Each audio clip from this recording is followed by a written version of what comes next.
సంక్రాంతి పండుగ సందర్భంగా మేనూర్ అశోక్ పటేల్ పొలంలో పండుగ జరుపుకోవడం జరిగింది.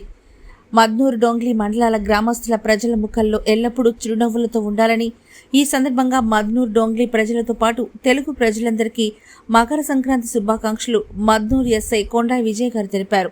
సంక్రాంతి పర్వదినం సందర్భంగా మీ జీవితంలోని ప్రతి దుఃఖం తొలగిపోవాలని, ఆనందాల వర్షం మీపై కురవాలని, మీ ఈ మకర సంక్రాంతికి మీ ఆశలను గాలిపటంలో ఎగురవేయండని, విజయ శిఖరాన్ని తాకండిని అన్నారు. మీ జీవితాన్ని ఆనందపు రంగులతో నింపండి, మీ ఆనందాన్ని పెంచాలని, మీ జీవితంలో బెల్లం లాంటి మాధుర్యాన్ని ఇవ్వాలని, ప్రేమ ఆశీర్వాదాలను పొందాలని, సూర్య భగవాను వెలుగుతో పాజిటివ్ ఆలోచనలు పెంచుకోండి.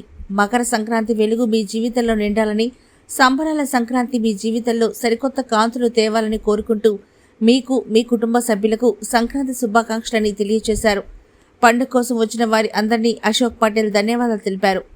ఈ కార్యక్రమంలో ఎస్ఐ కొండా విజయ్, కాంగ్రెస్ నాయకులు అమోల్ నగేష్, రాయిస్ ఖాన్, జెంశెట్టి అశోక్, మధురావు, ఖరాగ్ స్నేహితులు, బంధువులు, పోలీస్ సిబ్బంది, ఓంకార్, సాయిబాబా, విఠల్, యాసిన్ పాల్గొన్నారు.